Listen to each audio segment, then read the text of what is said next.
first thing we need to do is to define terms. By Orthodox responses to Bible criticism, we mean responses by Orthodox Jews. And by Orthodox Jews, we mean Jews openly committed to Torah teaching.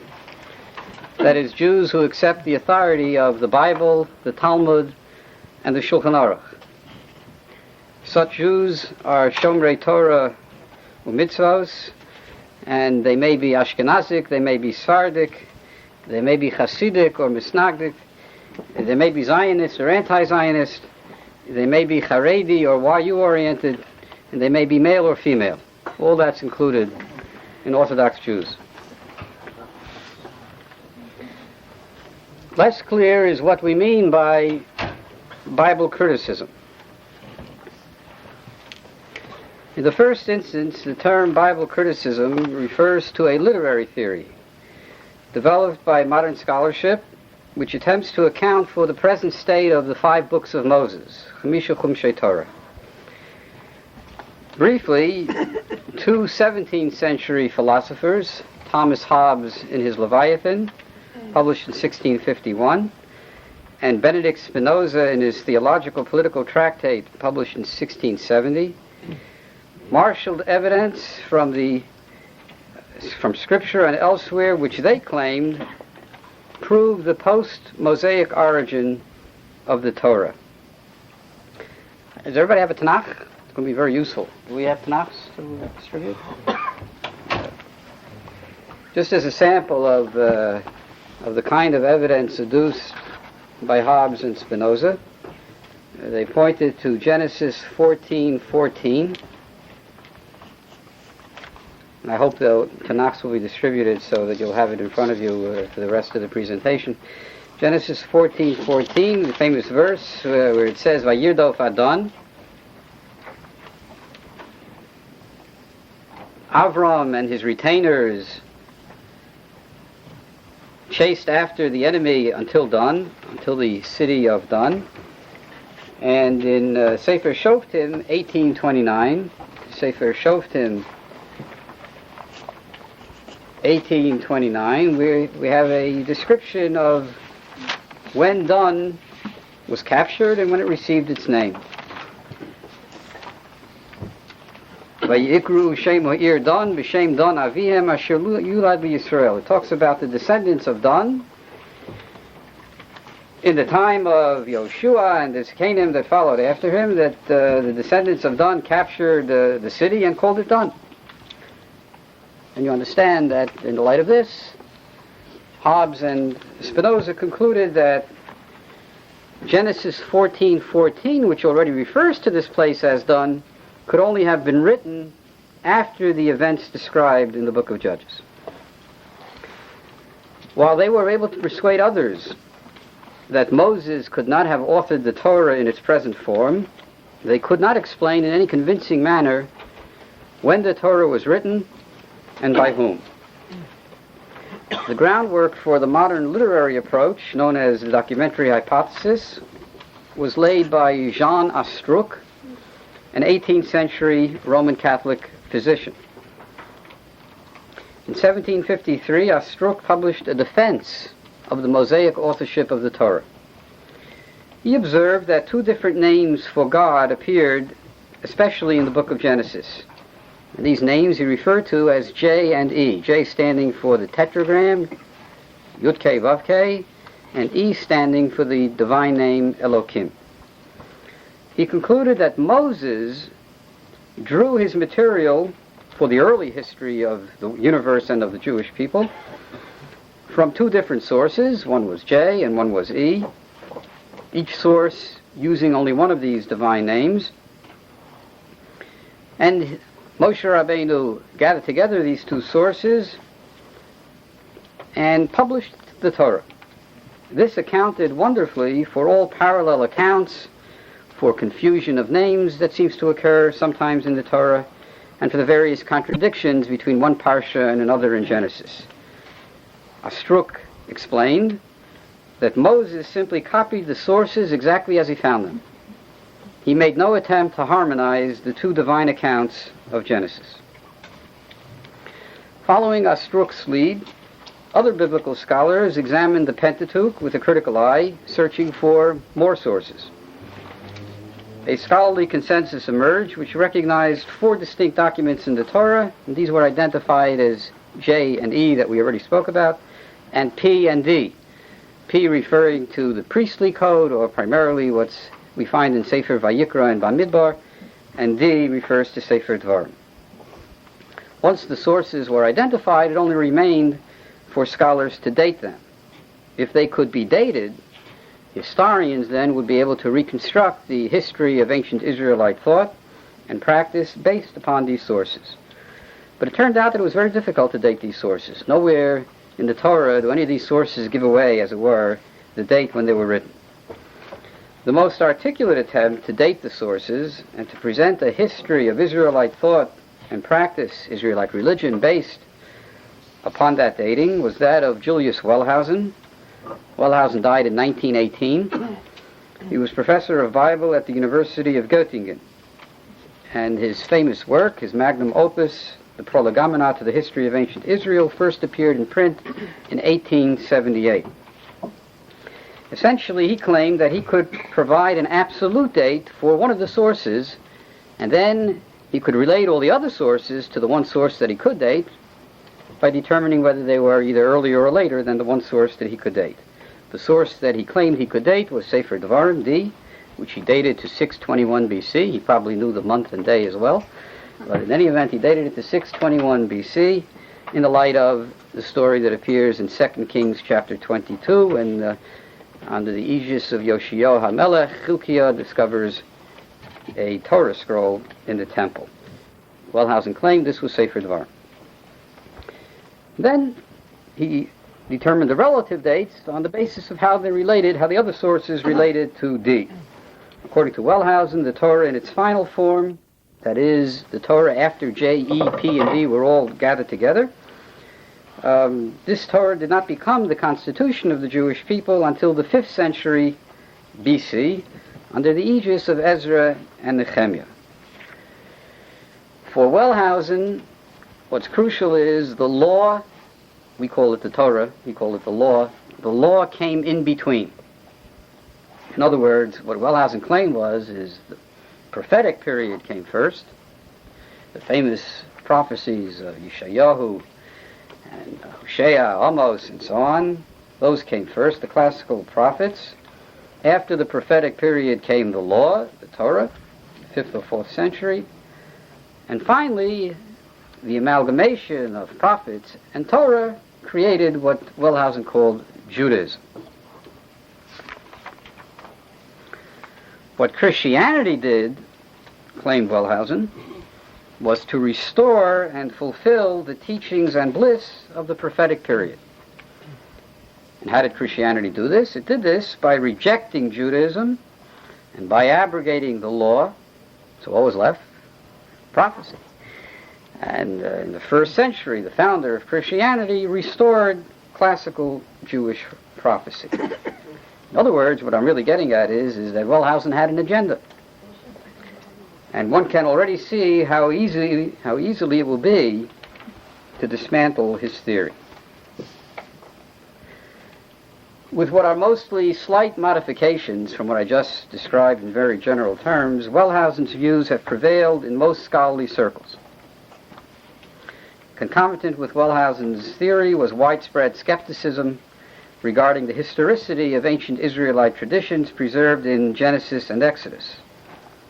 The Torah, after all, according to Wellhausen, was a product of the 5th or 4th century BC. No historian would use such late evidence for reconstructing events regarding Abraham, Isaac, Jacob, or even the servitude and the Exodus.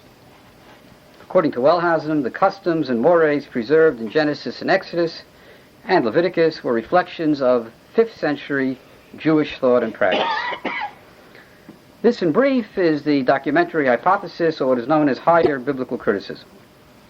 It is accepted as fact at most universities, And much like Darwin's theory of organic evolution and Copernicus' heliocentric theory of planetary movement, in the universities they also teach Wellhausen's documentary hypothesis. But Bible criticism is much more than just the documentary hypothesis. It also refers to what is known as lower Bible criticism, or textual criticism, that is, the careful study of manuscripts, printed editions, and the various versions of Tanakh in order to establish the correct text of Tanakh. It is this aspect of Bible criticism that I shall focus on tonight. Even beyond higher biblical criticism and lower biblical criticism, the term Bible criticism includes in its purview such disciplines as comparative Semitics, ancient Near Eastern history and culture, biblical archaeology, biblical chronology, biblical history, and more. In short, the title of tonight's presentation, Orthodox Responses to Bible Criticism, is much too large a topic for one lecture. We shall have to cut it down to size, to manageable proportions. Thus, our focus will be on lower Bible criticism, and this for several reasons. One, because it is more or less manageable.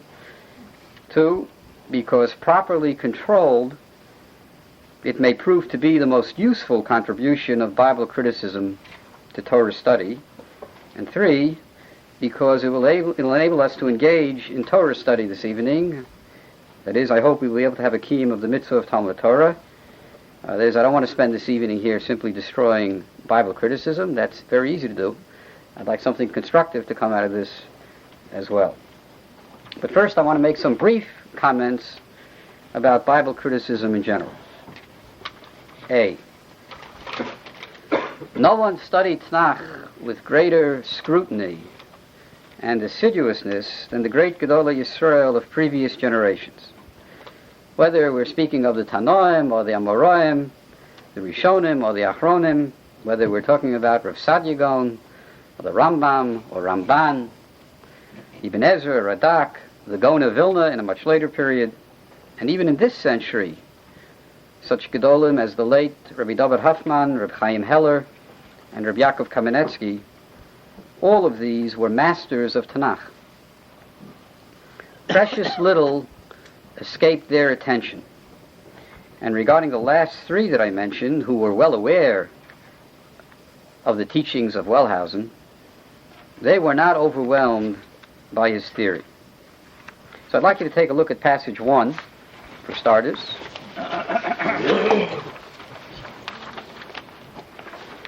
As a sample of how informed our Gedolei Yisrael were. Passage 1 is a letter written in the year 1318 by a Rishon, Rabbi Kalonimos ben Kalonimos. The letter was addressed to Rabbi Yosef ibn Kaspi, who died in the year 1340. Rabbi Yosef ibn Kaspi was one of the great philosophers and Mifarshei HaMikra, one of the great Bible commentators of the medieval period. Let's read the letter together, and I hope you have Tanachs. Do we pass around Tanachs? Okay. Please share them with your neighbors if you can. If you would count down with me, 3, 4, 5, 7 lines from the top. The line that begins with the word Umit Yashvim. Okay, 7 lines from the top. From the sentence beginning with the word Omnam, the third word in. Rabbi Kalonimos writes to Rabbi Yosef ibn Kaspi as follows. Omnam achinu hanichbad, hine hit'orera li, it should read, nivocha gedola. I have to tell you about an incredible problem that I've just discovered. V'atzuma ma'od v'maseh Bereshit, in the book of Genesis, midavar mitzati v'ata mikaro ve'eni choshev sheba lelo inyan. And surely it's not without significance. V'lo ra'iti v'lo shamati ad hayom mi shesam zeh libo. And I haven't found anyone who's noticed this, written about it. Ha'mavocha zoti v'hi shemitchilat Bereshit ad sof hashvita. Open up your Tanakh now. From Genesis 1:1 until Genesis 2, verse 3. Lo niskarbo shem shamayim Rak Elokim Levado. Every time a divine name occurs from Bereshit bara Elokim until chapter 2, verse 3, the only divine name that occurs is Elokim, no other name. Umei parasha hahi, and from Genesis 2:4, the next verse, Ad v'Adam yada kol makom, Ad v'Adam yada kol makom shenizkar bo Hashem, omnam hu Hashem Elokim. From Genesis 2:4 until chapter 3, verse 24, which is a fairly large chunk of material, the only name that occurs is Hashem Elokim. Hashem Elokim. Umei parasha hahi, and from Genesis 4:1 ad ele toldot Noach, this is not quite correct, so it should read from Genesis 4:1 until Genesis 4:26, Hashem levado. Not Elokim, not Hashem Elokim, but only and consistently Yud Kei Vav Kei, Hashem. Ubesipur HaMabul kulo Elokim levado, v'haflaga Hashem levado. This is Genesis 11, verses 1 to 29. The story of the Dor Haflaga is entirely Yud Kei Vav Kei. V'zeh mehamufla shebidvarim. This is wondrous. Lo nafal kasher hizdamein. Surely this is not an accident. Ach midati ramaz bazeh notein toratenu starim nichpadim. There are great secrets hidden here in the Torah. V'heim etzli pliyan nizgeva lo avin la. So he writes to Rabbi Yosef ibn Kaspi for enlightenment on this parsha. Unfortunately, we don't have Rabbi Yosef ibn Kaspi's answer to this letter. But all I'm interested in is the obvious, and namely everything that would be discovered with great glee in the 17th, 18th, and 19th centuries by the Bible scholars was something that the Rishonim knew about, wrote about, discussed. Chazal knew about it as well, of course. As I say, nothing escaped their careful eye.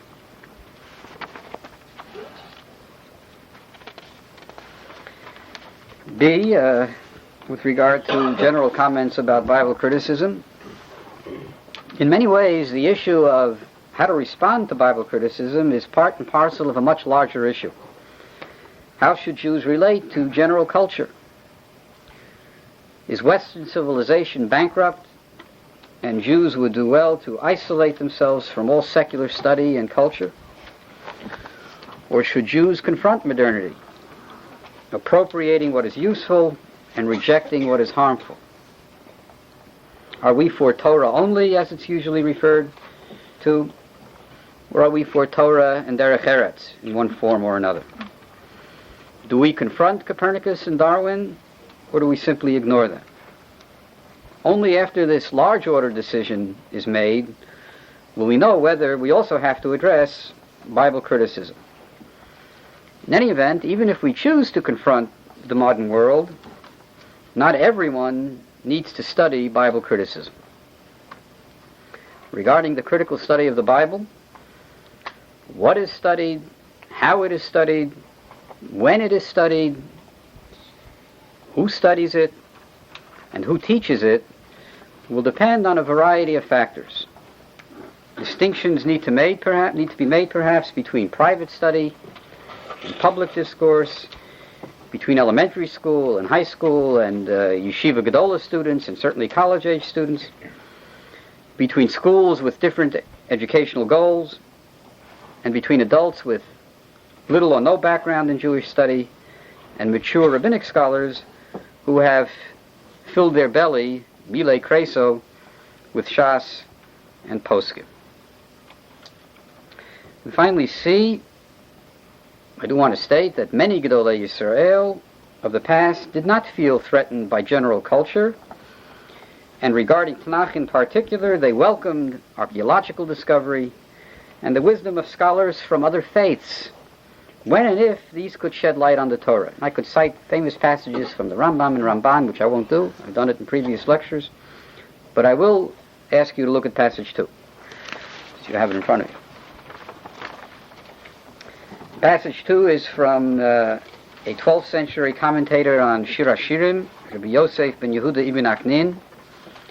And in this passage, he's talking about Rav Hai Gaon. Rav Hai Gaon, of course, was the Gaon of Pumbedisa.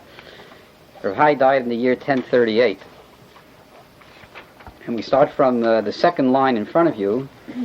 V'gam histayeya b'Quran u'b'chadith.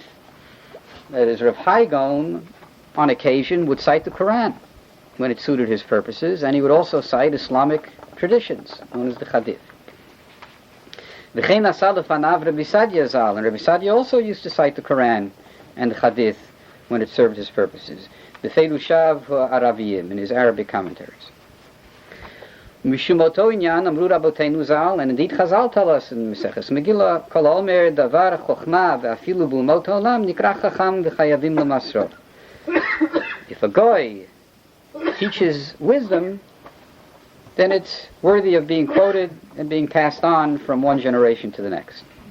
B'keshir im zeh hanagid misaper b'sifro ha'osher, and regarding this, Rabbi Shmuel Hanagid, the vizier of Granada, writes in his Sefer HaOsher. Sefer HaOsher is lost, so this is one of the few passages that's been preserved from the lost Sefer HaOsher of the Nagid.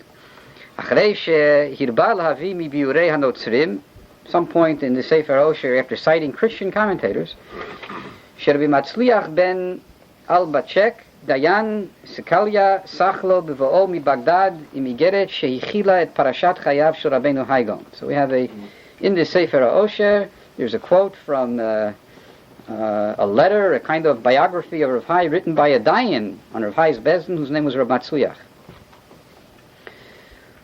Udachav HaMeshubachim Uba Mesupar Sheyom Echad Niznamein B'Yeshiva, and there he tells the story how one day in the yeshiva they were studying the pasuk Shem and Rosh Al Yani Roshi. This is a pasuk in Tehillim 141 verse 5. Very difficult pasuk. So first of all, notice they were learning Tehillim in the yeshiva. This is already interesting. All right. Anyway, Yom Echad Niznamein B'Yeshiva. They were discussing Psalm 141 verse 5 in the yeshiva. And there was a debate as to what the plain sense, presumably, of the verse is. V'tziva Rabbeinu Hai, and Rav Hai ordered the Dayan Rav Matzliach, et Rav Matzliach she'elech el HaKatolik shel HaNotzrim. He told Rav Hai that he should go see the Cardinal Spellman, el HaKatolik shel HaNotzrim, v'yishaluhu. What light could he shed on the meaning of this verse? Nobody here knew what the pshat was in this verse in Sefer Tehillim, so why not ask the Catholic of the Notzrim? This, of course, means the head of the Syriac Church. V'rabeinav. Matzliach wasn't too enthusiastic about this particular task. When Rav Hai saw that Rav Matzliach was hesitating, Rav Matzliach hochiach oto lemor, he gave him musar and he said, Hein ha'avot v'akadmonim ha'chasidim v'heim lanu l'mofet, the Tanoim, the Amoraim, our forefathers, they are the models for us. Hayu sho'alim al ha'leshonot. They asked about other languages to find out what Hebrew means. V'al ha'biurim etzel b'nei datot shonot. They had no problem asking other people of other religious faiths what light they could shed on Torah. Afilu ro'eit zon ubakar ki yadua. They even asked people out in the fields what certain words meant. Nope, poor Matzliach had no choice. So halach elav v'shalo. So he went and he asked. And then it goes on to say what he learned from the Catholic of the Notzrim, the Syriac translation of this particular verse. So here you have at least one sample from antiquity of the Jewish willingness to learn from non-Jews, even in the field of Bible. Now we turn to lower criticism. Passage 3 is where we will begin.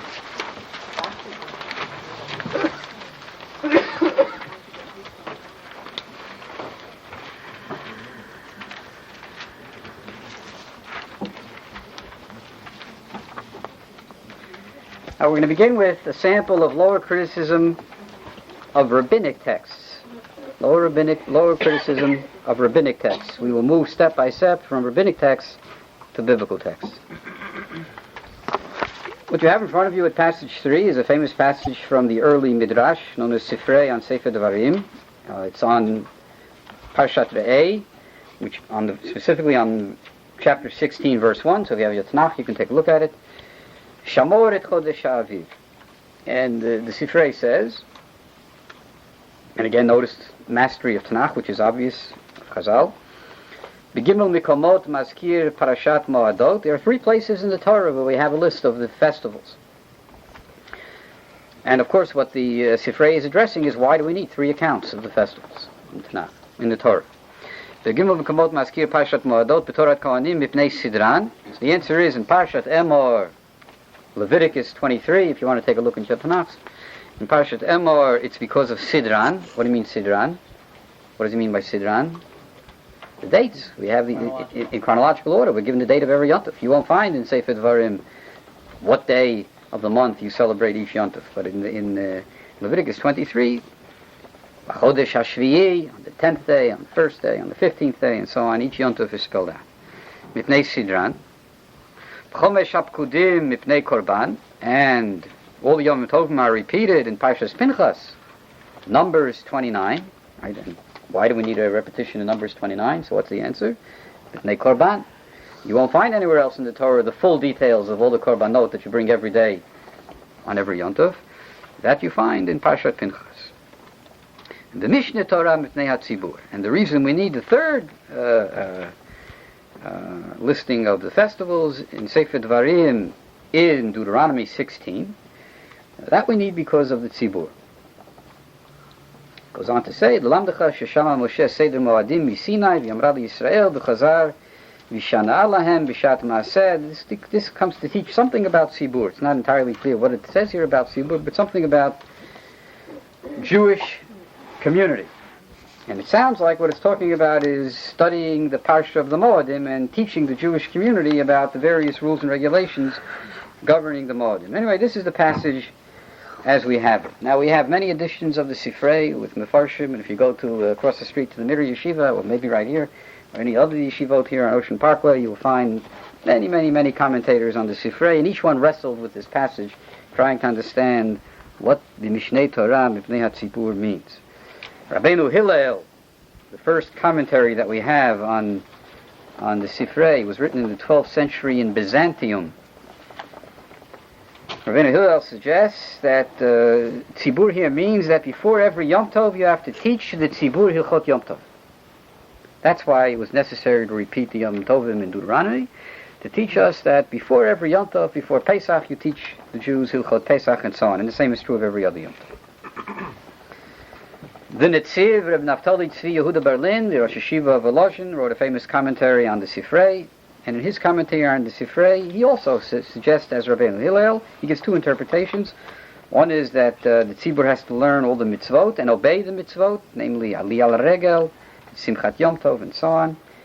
Then he also says that Tzibur here probably means that the Yom Tovim, after all, depend on the Tzibur through the representatives of the Tzibur, who are known as the Bet Din HaGadol, the Jewish court that sat in Jerusalem and in the Sanhedrin. Sanhedrin determines. Here's the testimony of witnesses each month when the Rosh Chodesh starts and so on. So the Moadim basically are decided by the Shlichim of Bnei Yisrael, of the Tzibur, namely Bet Din, and that's what's meant by Tzibur. Some other later Mefarshim in the 19th century on the Sifrei say that we know that in Sefer Dvarim we learn about the parsha known as Hakhel, right? There's a famous parsha in Sefer Dvarim that says that once every 7 years all of Bnei Yisrael has to come to Yerushalayim, B'tzibur, and you read the Torah publicly. That's what's meant by, in Sefer Dvarim, it was necessary because of Tzibur. And there's still more, but I have so many things that I want to talk about tonight, I'm not going to list any of them first. A great Gaon, Rabbi David Hoffman, who I've mentioned and we're going to learn more about tonight, published an article in German in 1876, a short little article, 2 paragraphs, in what's known as the Magazin für Wissenschaft des Judentums. He was one of the editors of this magazine. And Rabbi David Hoffman says that he looked at all the Mefarshim and nothing really makes much sense here. And David Hoffman says, it's very simple. A tzadi and an ayin look alike. And what this must have read is the Mishneh Torah, Mipnei HaIbur. What does that mean, Ibur? Now, what does that pasuk say? It says, Shamor et Chodesh HaAviv. And what does Chazal say? What do we learn from this pasuk, Chodesh HaAviv? You have to be sure that Pesach falls in the season of Aviv. If we just follow our lunar solar calendar, Pesach might not fall in Aviv. And so the Chachamim, every once in a while, would intercalate the calendar.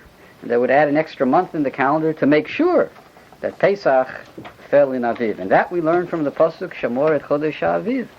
And so very, very wisely, Rav David Huffman suggested that we have to amend the text. And the correct reading here is Mishneh Torah Mipnei HaIbur. 2 paragraphs. After he published that, a whole series of scholars wrote against Rav David Huffman. And David Huffman, by the way, was an Adam Gadol. He was a great Talmud Chacham. He was the Rosh Yeshiva of the Hildesheimer Rabbinical Seminary. He sat on the first Moetzes Gedolei HaTorah of Agudas Yisrael, together with the Chafetz Chaim and others. He was severely attacked for suggesting that there was a better reading here of this text. Is this called textual emendation? Yes, this is a textual emendation. Yes. What Rav David Hoffman couldn't know because it wasn't yet discovered or published in his lifetime, but shortly after he died, the many Yemenite manuscripts became available, and very specifically a famous Yemenite manuscript known as Midrash HaGadol. Midrash HaGadol by Rabbi David Adeni, and this is written originally in the 13th, 14th century, and I'm holding one of the many copies of the various printed editions, and sure enough, on Shamor et Chodesh HaAviv, I'm going to read it to you exactly as it has it here, B'shlosha Mekomot, Mazkir Parshat Moadot, he preserves early rabbinic traditions, and here's one of them. בתורת כהנים מפני סדרם, בחומש הפקודים מפני הקורבן, במשנה תורה מפני העיבור. Exactly as Rav David Huffman had suggested. The evidence is clear, and now nobody doubts anymore what the meaning of this parsha was. So here you see the value of what's known as textual criticism. In this particular case, Rav David Huffman anticipated what would later actually be discovered, but we have the actual evidence in manuscript. That clearly this is the likeliest reading for what's now printed in our Sifrei and which so much troubled the various Mifarshim. And what Reb David Huffman taught us here was that in rabbinic texts, and underline the word rabbinic texts, in rabbinic texts he was prepared to amend when necessary. He was prepared to amend when necessary in rabbinic texts.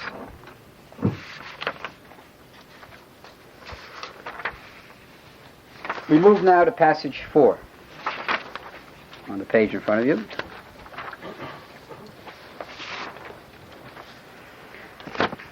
This is a passage that you all know by heart.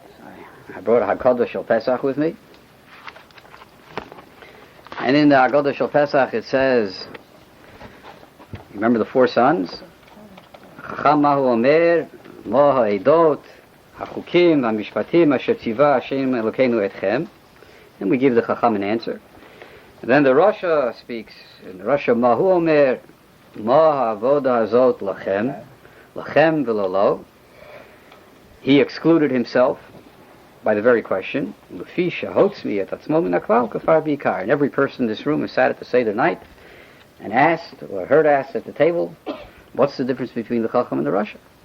The Chacham said, Mo Ha'edot V'Chukim V'Mishpatim Asher Tziva Hashem Elokeinu Etchem. Chacham also excluded himself. He said, you, etchem, you plural. And the Rasha says, lochem, which means you. Why are we kind to the Chacham, and why are we so curt to the Rasha? Why do we say that the Rasha was hotzi et atzmo min haklal and the Chacham wasn't? All right, everybody asked us to say tonight, and if we could stop now and you could speak the rest of the night with all the different terutzim, how you resolve this contradiction. The best teretz, of course, is the true one, which I say every year at the Seder table, namely that the Rasha went to college, and the Rasha went to college and he studied Hebrew with the professor, so he knew diktuk. So when the Rasha says lachem, he knows what he's talking about. He obviously excluded himself. But Chacham is a yeshiva bacher. He never learned diktuk. He doesn't know the difference between Osanu and Eschem. So he went to say Osanu. By accident he said Eschem. So we don't hold the Chacham accountable.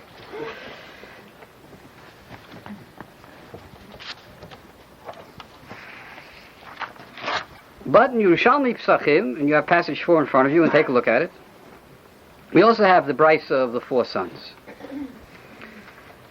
And Tani Rabbi Chia Keneged Abba Bondim Dibra Torah, Ben Chacham, Ben Rasha, Ben Tipesh, Ben Sheina Yodei Alishol. Ben Chacham Mahu Omer, what does the Chacham say? Mo Eidos Vachukim Amishpatim Asher Tziva Hashem Elokeinu Otanu. That's what it says in Yerushalmi. And it goes on later. You can look at it. Of course, the Rasha says Lachem and Lefi Shahat Mikevan Sheotzi Tatzmun Aklal, etc. Exactly in our Haggadah. So the Chacham said Otanu, and the Rasha said Lachem. I hope you all realize I now save you 40 minutes every Seder night. All the Torah disappears. What contains the Torah? Okay. Now let's see. All right. This is the Yerushalmi Psachim. This is quite amazing. So the Yerushalmi actually has the Chacham quoting a pasuk in the Torah. This pasuk is in Dvarim, chapter 6, verse 20. And if you have your Tanakh, you can open them up and take a look at Deuteronomy 6:20. And of course it says, what does it say? You'll help me in Deuteronomy 6:20? Etchem. We have a problem. We have a problem. But in any event, what's clear is that we have this passage in Chazal, and by the way, we have parallel passages in the Mechilta and elsewhere, all of which read Otanu for Deuteronomy 6, verse 20. And of course, with that reading, there's no problem relating to the issue of the Chacham versus the Rasha. Now I have to tell you, when you examine the biblical texts, we have no Hebrew manuscript anywhere in the world that reads Otanu. No Hebrew manuscript reads Otanu. All our biblical texts, all our Sifrei Torah, all biblical manuscripts in libraries gathering dust, all of them read Etchem. And that being the case, no one is going to amend the biblical text. The biblical text, as we have it and as preserved by the Balei HaMasorah, is Etchem. However, we at least will bear in mind that Chazal, in a variety of places, and I just brought one here, read Otanu. It becomes even more interesting in the light of what's known as textual criticism. If you do examine the versions of the Hebrew Bible, as I say, no Hebrew manuscript reads Otanu, but the versions, the Greek translation of the Torah, the Septuagint, and the Latin translation of the Torah, the Vulgate, both of them, which allegedly were made on the basis of an original Hebrew text, both of them read Otanu. Whereas we have corroboration, if you like, for Chazal's reading of Otanu. The corroboration comes from versions, not from the Hebrew text, but from versions. So, well, they don't help us here. And versions, I told you which ones. The versions are the Septuagint and the Vulgate. Is that one of the places where Chazal changed the meaning? No, absolutely not. No. Good question, but no. All right. In other words, there is a possibility here that Chazal had, as we know often they did have, a different version of the text. They may well have read Osanu, perhaps. But since the Balei HaMasorah, without exception, read Etchem, we will only read Etchem. And here, I come back to Reb David Hoffman, who's established the rule. And here's the rule. We make no emendations of biblical texts. That's the rule. Reb David Hoffman, again, who sat on the Moetzes Gedolei HaTorah of Agudas Yisrael, one of the great Gedolim of this century, first half of the 20th century, writes, we never emend a biblical text. We emend rabbinic texts. We never emend a biblical text. We have Balei HaMasorah. We have Masoretes who spent their lives studying the biblical text. They have preserved the biblical text for us, and that text now has become a halachic text. We don't amend that text. But it's very interesting to read the writings of Reb David Hoffman to see why we don't amend the biblical text. And Reb David Hoffman says it's not because we don't believe that there's the possibility that an error crept into our text. Reb David Hoffman says if we would amend the biblical text, it came ein l'davar sof. Then you might as well destroy all copies of Tanakh. because if one person will amend the text on the basis of whatever evidence he feels is sufficient evidence to amend the text, somebody else will amend the next word. And they'll keep amending words until we won't have a Tanakh. Rav David Hoffman says we never amend the biblical text. We rely on the Bali HaMasorah. But he says we recognize the possibility that because of the human transmission of the biblical text, errors could creep in. I don't know about you, but I can tell you from my personal experience, I have been enough times in a shul where I got an aliyah or somebody else got an aliyah, and the Baal Koreh stopped, and we were standing there for 5-10 minutes. Nothing's happening in shul except a lot of noise. And an error was discovered in the Sefer Torah, and the Sefer Torah is closed, put away, and they bring a second Sefer Torah. How could there be an error in the Sefer Torah? This is the Sefer Torah that was given by God to Moses. Yeah, it was given by God to Moses, but Moses handed it over to Joshua. And it was handed over from generation to generation, from scribe to scribe, and scribes are humans. And once it's in the hands of human beings, nobody can guarantee what happened to that text. We have Balei HaMasorah, who did the best they could to preserve that text, and they disagree among themselves sometimes. And we have certain rules and regulations. We follow the majority of the best manuscripts. That's how we write a Sefer Torah today. But nobody can claim that he has the copy of the Sefer Torah that God gave to Moses. Nobody can claim that. You have a close replica. You don't have the original copy. And that's why Reb David Hoffman says very wisely, we never amend a biblical text. All of Tanakh, nowhere. We never amend a biblical text. But, says Reb David Hoffman, but he says, we study the versions.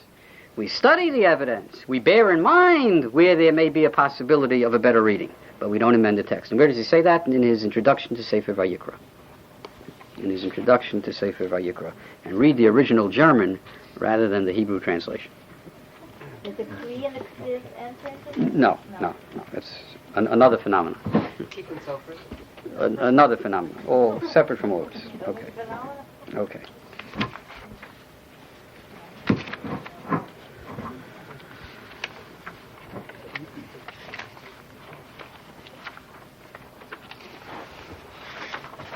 Now I'm going to give you one more sample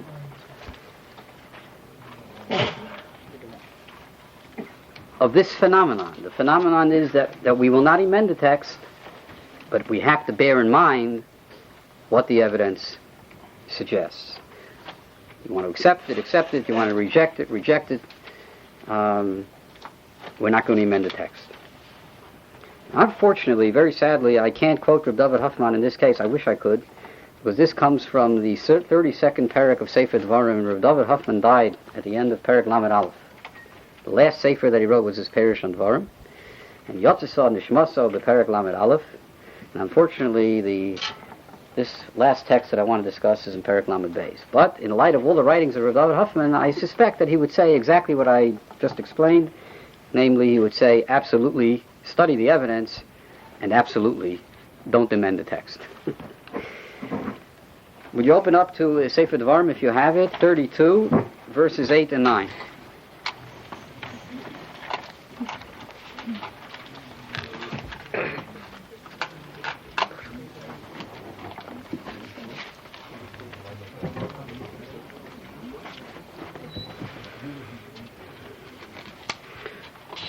והנחל עליון גויים בהפרידו בני אדם יצב גבולות עמים למספר בני ישראל כי חלק השם עמו יעקב חבל נחלתו. And I'm reading the new JPS translation, which is more or less the same as almost any other translation that you'll see. When the Most High gave nations their homes and set the divisions of man, he fixed the boundaries of peoples in relation to Israel's numbers. For the Lord's portion is his people, Jacob is his allotment. Now the verses, by and large here, are clear. The real difficulty, of course, is L'mispar b'nei Yisrael. Banchel el goyim, when the Most High gave nations, he allotted the nations. Ba'afrido b'nei Adam, when he set the various divisions of mankind, divided them up into nations, he set the borders of the nations. Yatsev gvulot amim, all that's very clear. And the next verse, that God chose Bnei Yisrael for himself, Ki chelek Hashem amo, God's portion is his people, Yaakov chevel nachalato, Jacob is God's allotment, that's also very clear. But what does it mean that he established the boundaries of the nations, l'mispar b'nei Yisrael? Very difficult verse. Rashi, everybody here presumably will remember what Rashi says. How does Rashi learn Pshat? Rashi says that how many Israelites went down into Mitzrayim? We read not long ago Parshat Shemot. 70 Jews went down to Mitzrayim. So Rashi says, because 70 Jews went down to Mitzrayim, that's Mispar b'nei Yisrael, how many nations did God establish? 70. Very nice. It's not immediately apparent that whoever wants to learn this Rashi is going to have to add an explanation. Why? Why? Because 70 Israelites went down into Egypt, should there be 70 nations? What does one have to do with the other? But in any event, that's how Rashi learned Pshat here. They say, and it fits in nicely, at least with the words, l'mispar b'nei Yisrael. Rashbam disagrees with his grandfather. Rashbam ala Torah gives a different interpretation, a brilliant interpretation, as you'll hear in a minute. You can look it up in the Pirush Rashbam ala Torah. In Genesis 10, to see how many Canaanite nations there were, take a look at Genesis 10, verses 15 and 16. Add to the name Canaan his sons. Canaan had 11 sons. Canaan and his 11 sons, Yevusi, Girgashi, etc. Those are the 11 Canaanite nations, altogether 12. Altogether 12. So Yatseiv, Gvulot Amim, Hashem established the borders around Israel. There were 12 borders around Israel. These 12 borders, these 12 Amim, parallel Mispar b'nei Yisrael. So what does Mispar b'nei Yisrael mean? 12 tribes. B'nei Yisrael. Yaakov's sons. Yaakov had 12 sons. There are 12 nations around 12 sons. So Rashba.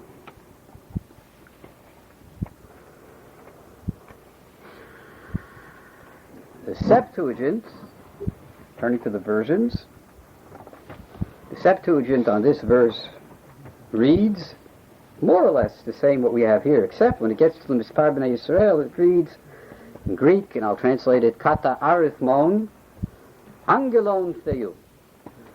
That is, according to the number of the angels of the Lord.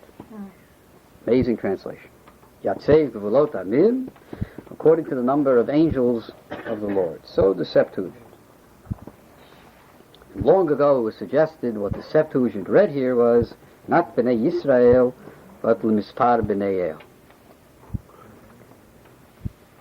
Now what would this mean? That's before I look at some new evidence. What would this mean? Well, what it would mean is you have to know something about what's spelled out very clearly in Sefer Devarim, and something that the Ramban writes about in great detail in his Perush in the Torah. If you take a look on your own, not now, Deuteronomy 4:19 and at Deuteronomy 29:25, you will see that Sefer Devarim teaches that there is God and his entourage. God has angels up in heaven. And that there are divine or angelic beings that are assigned to each nation. Every nation has Sar Shel Mala. Every nation has an advocate on high for that nation in the presence of God. Again, take a look at Deuteronomy 4:19, Deuteronomy 29:25. This is spelled out very clearly. In the Pasuk? In the Pasuk, yes, take a look. And Ramban spells this out in the light of the Pasuk. A Jew can only worship God. A Jew can only pray directly to God, not to an intermediary. But the nations have intermediaries. They have these angels on high. And those divine agents can be turned to by the nations. So, according to various Rishonim, as they understood these verses. Now, many ancient Canaanite texts have been discovered. One of the most famous are a group of texts from a place that is today called Ras Shamra, but in antiquity was called Ugarit. Ugarit is in Syria. It was a city-state. It was a country with its own king. And I'm just going to read from a standard handbook on Ras Shamra and the Bible. The religion described in the Ugaritic epics had many points in common with that of the Canaanites, which was consistently denounced by the prophets of Israel. Ugarit looked upon the great god El as the father of 70 Elim, or gods, which comprised the Ugaritic pantheon. So in Ugaritic texts, we have one god, the leading god, his name is El. This god is the father of 70 sons, B'nai El, And they are the 70 gods that make up the universe, the gods of the various 70 nations. This we know from Ugaritic literature. Now I have to tell you, which is most amazing, is that, of course, you've all heard about the Dead Sea Scrolls, and we've spoken in previous lectures about the Dead Sea Scrolls, and a Dead Sea Scroll text of Sefer Devarim was discovered with this verse, and the reading is not L'mispar b'nei Yisrael, but L'mispar b'nei El, Aleph Lamed. Exactly as the Greek had, exactly as is presupposed by these various texts. The notion of B'nai El, even in biblical literature, is well known. At the beginning of Sefer Iyov, Tehillim 29:1, Havul Hashem, B'nai Elim, and so on. So in light of all this, this suggests, and it's all it does, it suggests the possibility that the Septuagint is not an accident. The Septuagint is an accurate translation here of a variant biblical text. We now have a copy of that biblical Hebrew text. Whether our text or that text is the one that HaKadosh Baruch Hu gave to Moshe at Har Sinai, I have no way of proving the one way or the other. That will remain a mystery until we find the original copy of the Torah. In any event, applying Reb David Huffman's rule here, we will not amend the text, and anyone who dares to amend the text will be creating a puzzle Sefer Torah. On the other hand, we will study the evidence and want to be aware of all the possibilities relating to the meaning of the text. Finally, I want to conclude with one other aspect of biblical criticism which relates to, in an important way, to understanding how to read the Torah and halacha, and this to me is perhaps one of the most beneficial aspects of textual criticism, and would that we learned a little bit from, unfortunately, what the Goyim have appropriated from themselves when we should be doing it ourselves. Would you look at 5? Passage 5. And here it would interest me to hear your own evidence, what you know from your practice. I'm interested in how you pronounce the word Yisachar. The Baal Koreh lanes on Shabbos in public and reads this name, which occurs often enough in the Torah, and we had it in Shmos, the beginning of Shmos. We had it, of course, in Sefer Bereshis. It will occur elsewhere in the Torah, especially in Bamidbar and so on. How do you pronounce this name? I'm asked this question very often, by the way. And I hear little tidbits. One person tells me in his shul they do it this way. Someone else tells me in his shul they do it that way. And the third one says they have a fight every year in shul, and so on and so forth. How to read this. And all these witnesses that I hear essentially are what I call trees. The trees in the forest. And one gathers a lot of trees, but one never gets a sense of the forest. And ultimately, in halacha, one must give weight to various opinions and not merely list them. So it becomes important to know the contours of the forest as well, because only if you know about the contours of the forest can you place a particular tree in proper perspective. So what I want to do for a few minutes is go over with you the Shitos HaRishonim, how the Rishonim pronounce this word and what we do today. Now, how do I know how the Rishonim pronounce this word? Well, the answer is because, first of all, we have Bible manuscripts. They're vocalized. We can see exactly how they were vocalized. We have medieval manuscripts. We have the Balei HaMesorah who left us testimony as to how to read these words. And in fact, we have a Tshuva Rav Haigon, among others, as to how to properly pronounce it. And numbers 1 through 6, look at the page in front of you. We're now at the last reading on number 5. Numbers 1 through 6 are the pronunciations, and the only pronunciations that the Rishonim knew about. And let me tell you something about what the Rishonim say. The Rishonim say, first of all, there's only one way to pronounce this name. They have different opinions as to what that way is, but each Rishon says you always pronounce this name the same way every time you read it. You don't have 2-3 different ways of reading it. Your choice. Okay. Number 1. They didn't have the machlokas for the first time you say it. I have never heard of such a thing. That's exactly my point. That's what we're going to look at now. All right. Now, so they read it. Now take a look at number 1. The most authoritative reading, the Aleppo Codex, is what you have here. Was presented by number 1. What every printed Tanakh in this room probably has. I can't believe anyone has a different reading. Is number 1, which has a dagesh in the first sin, nothing under the second sin. And since there's a dagesh in the first sin, this is what's known as a dagesh chazak. you double the sin, and the proper pronunciation, one proper pronunciation would be Yissachar. And a good Balkari, do we have any Balikriya here? Professional Balikriya? That would give now's not the time to be embarrassed. Speak up. Yes? So how do you read it? Yeah, number one. Number one, okay. Yissachar, something like that? Yeah. Very good. That's wonderful. Okay. And let me just say, as a general principle for everybody to know, and that is anywhere in Tanakh, except for the last letter of any word, where there's a letter in Tanakh that has no vocalization on it, neither above nor below, you skip it. That's the law. Every Balkari has to know that. And unfortunately, in a lot of shuls, they don't know that. They don't lane properly. Anywhere in the Torah, or our Torah for that matter, where there's a letter, and there are such letters, that have nothing on top and nothing below except the last letter of a word, you skip it. You skip the second sin. When you pronounced it as this was just suggested, this is because there's a dagesh in the first sin. So this is Yissachar, and if you would pronounce the second sin, it would be, you have to pronounce 3 sins, not 2 sins. Okay, Yissachar. Another example where there's a letter that's Sorry? Can you give me another example where there's a letter that's Sure.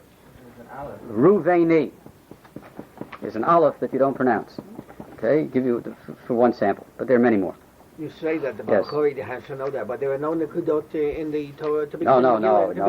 not from the Torah, from a printed Bible, from a Tikkun. Tikkun has one column in the Tikkun has the trup, and it has the vocalization. That's where he looks. Okay, all right. Number 2, the Rishonim talk about, and these are all options. The Rishonim say any one of these, that is, there's a different Rishon who's in favor of each one of these. Other Rishonim say that the proper vocalization is number 2, and now you wouldn't double that first sin. This you would just read Yissachar. No dagesh in the first sin. Or the third opinion, which is not very different, all it says is that it's the second sin that you pronounce, you skip the first sin. Okay. Number 4, a Shvanach under the first sin, so this is pronounced Yissachar, which would not be very different from number 1. It would be slightly different from number 1, depending on how much of a Baldiktiv you are, but Yissachar is number 4. Number 5, well argued by the Rishonim, is Yishsachar. His real name was Yishsachar. His friends called him Yishi. Okay. So Yishsachar with a shin. First one is a shin. And number 6, we find in one Rishon the possibility that it should be read Yisaschor. Yisaschor. Okay, those are the choices in the Rishon. What should be noticed is that no Rishon says that you pronounce it 2 different ways in different places, or you read it twice, or anything like that. And no Rishon says that you pronounce it number 7 on my list, which says Yisaschor.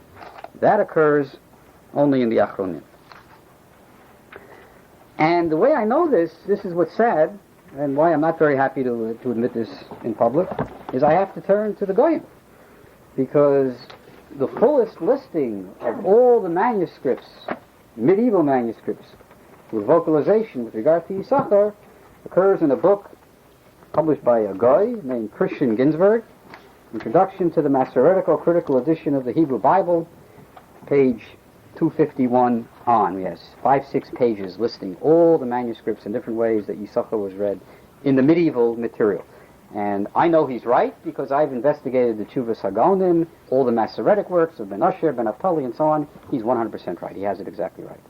We don't have anywhere in our literature, in Jewish literature, you could not find what we'll call a critical edition of Tanakh. And what I mean by a critical edition of Tanakh is an edition of Tanakh that will have at the bottom of it all the variant readings in Hebrew manuscripts or in different Sifrei Torah. We don't have it. I'm holding one in my hand. But this also is by Christian David Ginsberg. Christian Ginsberg. I have to go to the Goyim to read it. And because there's no choice, and now we'll be Melamed Zchus on a very great Gadol, Rabbi Yaakov Kamenetsky. I'm holding his Perush al Torah, which is called Emes Yaakov. And Rabbi Yaakov Kamenetsky was a master of Tanakh, and therefore he knew that he had to have in front of him all the variant readings of all Psukim. And whenever he wanted to know the variant reading of a Pasuk, Rabbi Yaakov Kamenetsky quotes C.D. Ginsberg's Tanakh. Believe me, he knew exactly who C.D. Ginsberg was. There are several editions of the MS Liyato, but in this edition it's page 388. What year is We can look at it. Okay, I just want to. What's the Christian? What's he? He was a Meshumit. He was a Meshumit.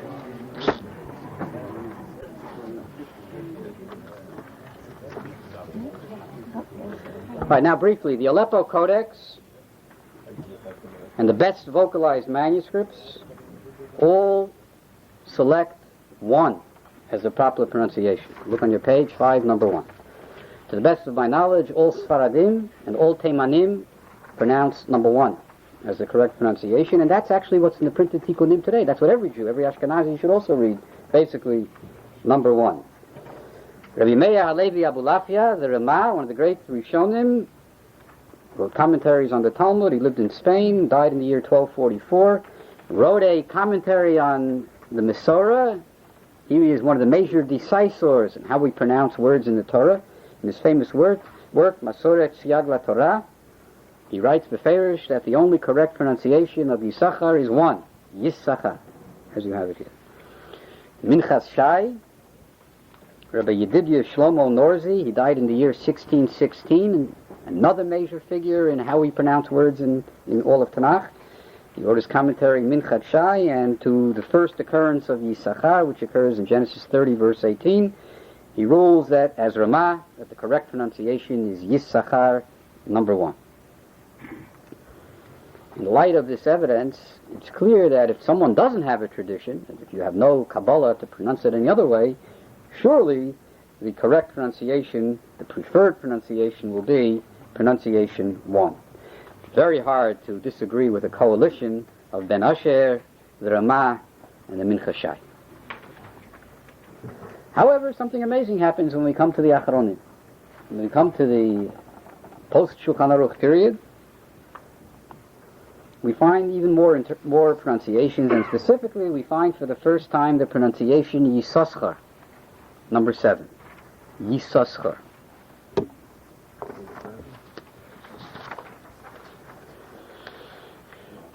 This is first attested in the 17th century in a sefer by Rabbi Yoreh Chaim Bachrach, the famous author of Chavos Yoyer, called Makor Chayim. He's not happy about this pronunciation, but he mentions that Jews are pronouncing it Yisoschar. And he says that those Jews who do pronounce Yisoschar, pronounce it that way only the first time it occurs in the Torah, at Genesis 30:18. Otherwise, they follow number 1 like everybody else. So now for the first time we hear of a dual pronunciation of Yisachar. We then find another practice, which I'll call number 8. I'll list it here just as 8 to 11. 8 to 11 are just variations on the theme of the first 7. 8 says that you pronounce Yisoschar, that is number 7, throughout the book of Genesis. And starting from the book of Exodus on, you read it Yisachar as number 1.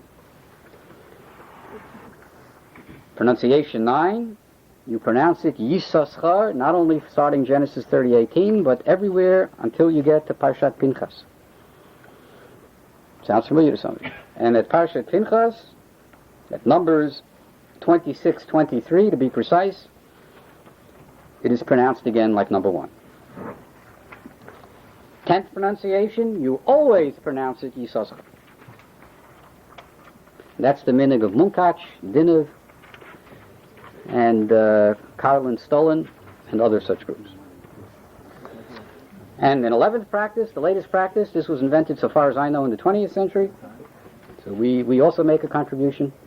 And this was attested in Sefer Nefesh Harav that Yoshe Soloveitchik read it twice. That is, from Genesis 30, the first time that Yisachar occurs, until Parshat Pinchas, he read every pasuk that has Yisachar twice. Once he read it Yisoschar, and once he read it as number 1, just to be on the safe side. So one way or the other, he's going to have the correct pronunciation. From Parshat Pinchas on, he read it only once as number 1. Now, what's going on over here? We have a total consensus in the Rishonim. There's only one way to read this. There's some debate as to what the correct way is. No one ever imagined that you read it twice. what's going on over here? Well, something amazing happened here, but thank God we have this textual criticism which enables us to weigh the contours of the forest. But what happened was, briefly, is the following.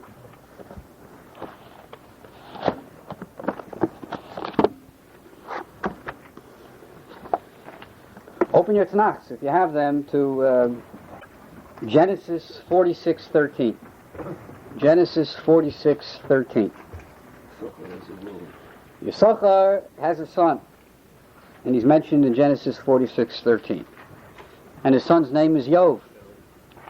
But if you open up to Parshat Pinchas, Numbers 26:24, take a look and see what his name is. What's his name? Yashuv.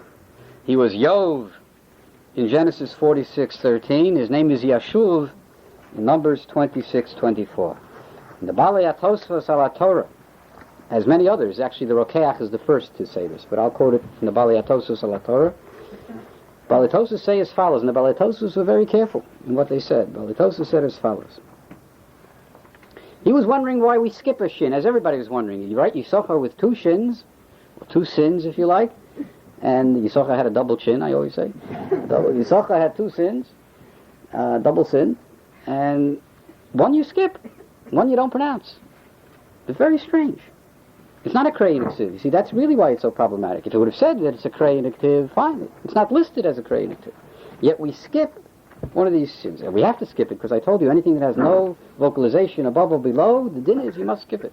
So we skip it. But why is it there? This troubled a lot of them for it. So Tosfos says as follows. If you want to know why we skip one of the shins of Yisachar, because he gave that shin as a gift to his son. What was his son's real name? Yov. And Yisachar gave him a gift of a shin, and he became Yoshu.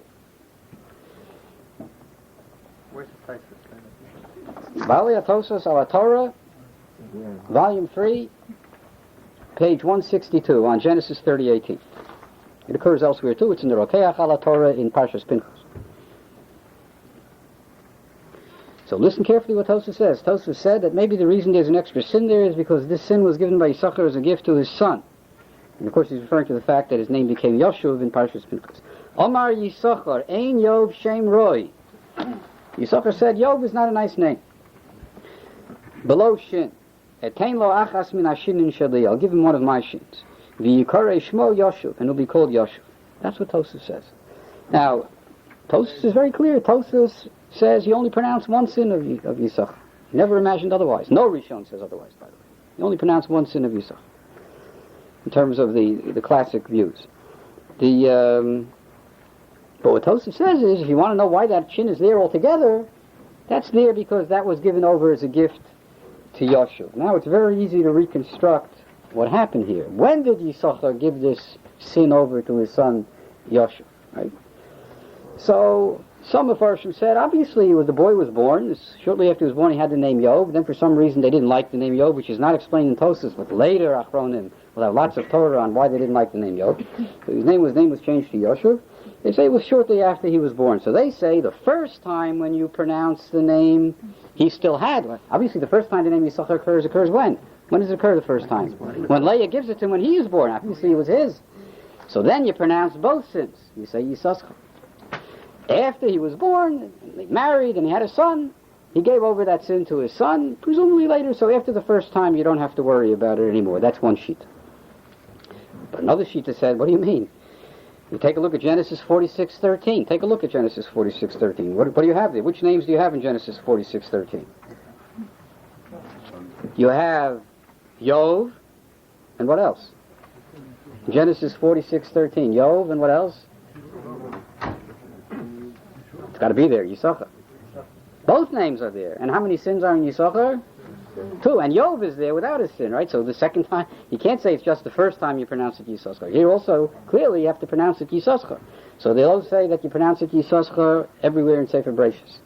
Until the beginning of Sefer Shmos, what changed in Sefer Shmos? What happens? What does it say at the beginning of Sefer Shmos? Who died? Who died at the beginning of Sefer Shmos? All the Shvatim died. So who died also among all the Shvatim? Yisachar died.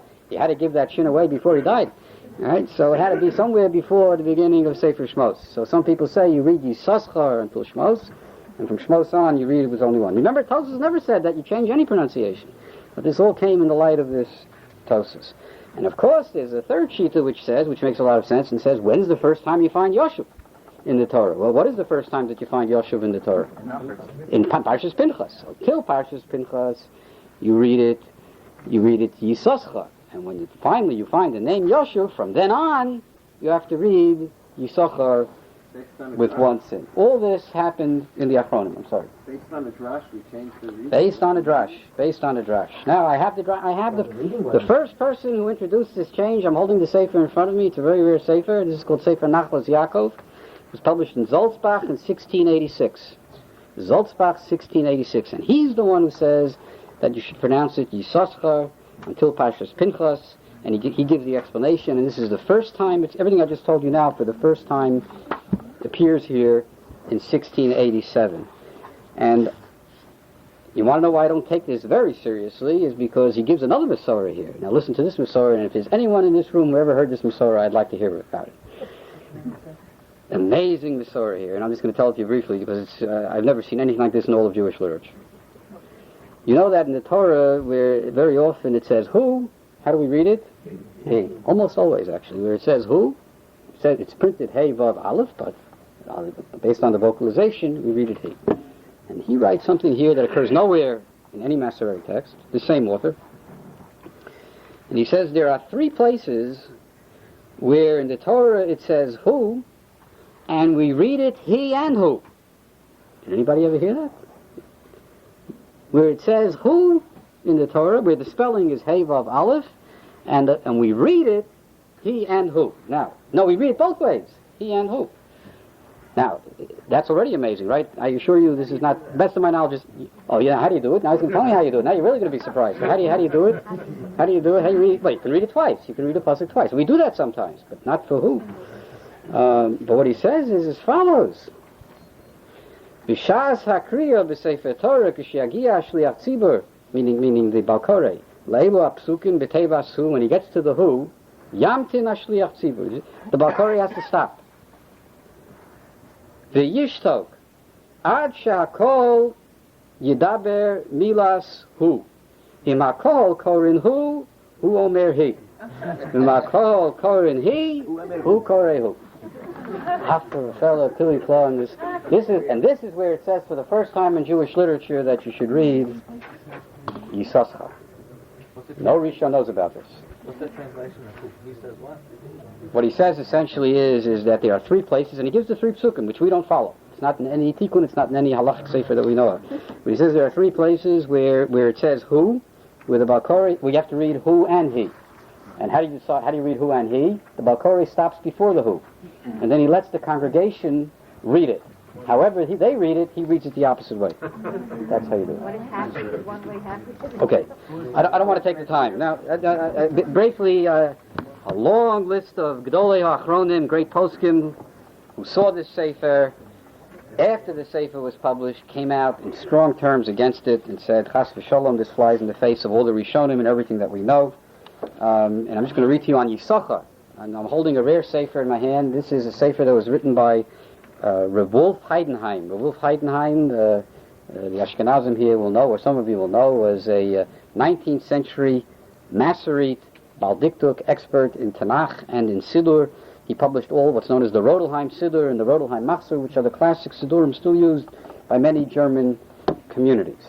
And he wrote a rare book on the Masorah of Sefer Bereshis, recently reprinted, called Toras Elokim. And here's what he writes on the word Yisachar. He, of course, vocalizes it Yisachar as number 1.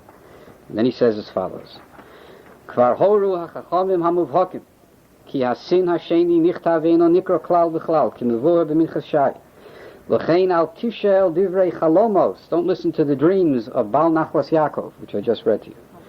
V'asom b'chin olav v'homrim ki rak b'pam harishon korin beis hasinin v'yesh amru at parshas Pinchas v'kulam yisar ruach ukvar bitel divreim hamedaktek Reb Zev Hana Reb Zalman Hano v'sof hachibur shar tefila v'chein hachocham Reb Eliyahu mi Vilna. This doesn't mean the Vilna Gaon. This is another famous Masoret.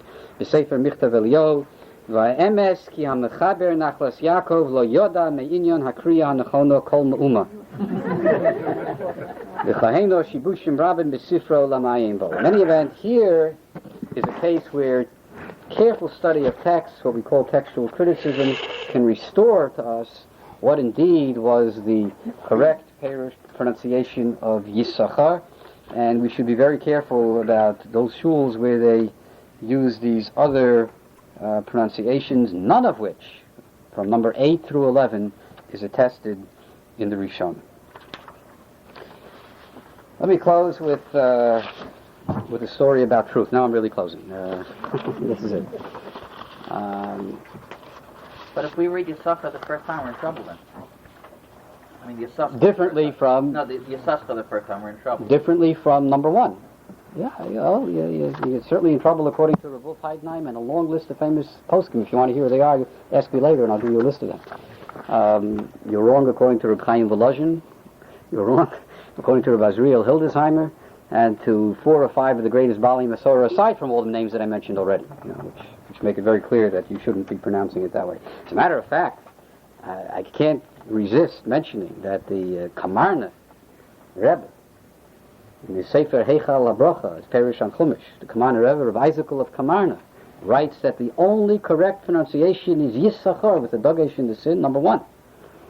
And he says those people who pronounce it differently than number 1, regarding them, and of course the different pronunciation that he heard most, by the way, was that sin without a dagesh, because most Ashkenazim don't know what a dagesh chazak is, and they never, if they see a dagesh in a sin, they don't pronounce it Yisachar, but they read it Yisachar, and where he lived they pronounce it Yisucha. So he writes in this beautiful, because you have to know Tehillim, I hope you all know Tehillim to appreciate this. He says about those people who pronounce it Yisucha without doubling the first sin as number 1, about them it says in the pasuk in Tehillim, Yisucha pi dovrei shoker. That is, the mouth of lies is the mouth that pronounces this word Yisucha, and not properly like number 1. To play on the pasuk in Tehillim. If you get it, you get it. If you don't get it, I can't help you. All right.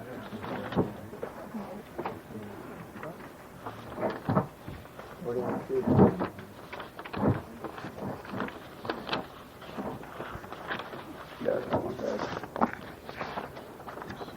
Okay, good.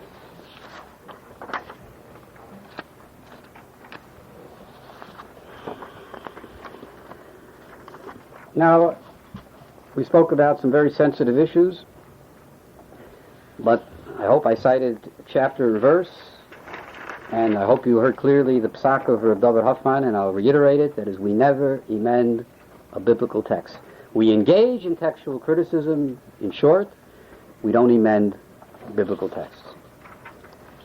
So why do we engage in textual criticism? Well, you heard some halachic benefits, and then there are benefits in terms of MS. Ultimately, we really want to know what's true. What is the pshat? Along those lines, I want to talk about the famous story of the Raphael of Birshad. Raphael of Birshad was a Hasidic Rebbe. He was the Talmuder of Pinchas Koritzer, and Pinchas Koritzer was famous for his stress on emes, on truth. And here's a story of Raphael of Birshad by an eyewitness.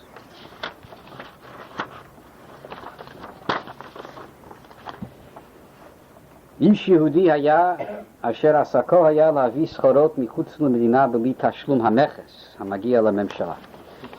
There was a Jew who was a smuggler. That's what all this Hebrew just said. ויהי כאשר ירא האיש להוביל הסחורות בעצמו מעבר הגבול פן יתפס בכף. But after a while the Jew was feared that he might get caught red-handed smuggling. ויבקש האיש וימצא לו אדון אחד מאדוני הארץ הפולנים. So he found a Pole, a guy, an officer of some sort. ויתן לו שכר טוב בעמלו. The Jew paid the guy a handsome price. למען יישא במרכבתו הכבודה מעבר לגבול ושם ייקח את סחורתו וישימה במרכבה ויעבור הגבול. כי לא חיפשו שומרי הגבול במרכבות השרים והאדונים אשר מעולם לא נחשדו למובילי סחורות. Very clever on the Jew. He hired a guy, an officer, some of the high estate, to smuggle the goods for him in his wagon. And since they never searched the wagons of Polish officials, this was a wonderful scheme. Pa'amim rabot asa hasar hahu et melachto biyad ramah, and v'lo zav v'lo charad v'ish lo yada. And it went successfully. Vahi hayom v'yivada davar l'meragel cheresh. A spy realized what was going on, an informant, and he informed the authorities that this guy was smuggling in his wagon. ויביא את דיבתו לפני שר הגבול. ויהי כאשר בא שם האדון ההוא במרכבתו כפעם בפעם, ויצב שר הגבול לעצרו לחפש במרכבה, וימצא הדבר. So he was stopped, he was searched, and sure enough they found contraband, כי סחורה הוא מוביל ומעביר המכס. והנה בלבד החרפה אשר נשא האדון מעביר המכס, aside from the embarrassment to this guy, עוד דרוש דרשו ממנו הממשלה עונש כסף מרבה להכיל. He received a very severe fine that he really couldn't afford to pay, even a man of his station. כי היה מספר הסחורות רב מאוד ותשלומי העונש עלו למעל הראש, ותקצר נפש האדון בצרתו זאת עד כי לא יכול עוד כלכל. ויהי בהתייצבו למשפט ויען ויאמר, so the guy had no choice. He had to admit to the authorities, emet gadol avon, even so it's true that I'm guilty of this crime. וכלימה תכסני, אבל ידוע תדעו כי הסחורה לא ליהו. But I have to tell you the truth. This is not my contraband that I've been smuggling. כי אם ליהודי פלוני, a Jew hired me to smuggle these goods. אבל ידוע, כי אם ליהודי פלוני אשר סחור סחרני להביאה לו, ואתה לא עלי לשלם כסף העונש, כי אם ליהודי ההוא בעל הסחורה. The Jew has to pay the fine, not me. ממילא מובן, כי כאשר נקרא יהודי, then you can imagine what happened. Of course, they arrested the Jew right away. They brought the Jew to court. וישאלו את טיב, and of course, ענה ואמר, לא היו דברים מעולם. The Jew said, I never saw this guy before, never heard of him, I don't know what you're talking about. Denied entirely the entire episode. ואין איתו יודע עד מה, וכי מתעניה, I don't know, this is a typical guy, an anti-Semite who's trying to accuse the Jew of smuggling. The guy heard what the Jew said, and of course there were no witnesses the one way or the other, everything was done stealthily. So the guy was a clever guy, and he said as follows,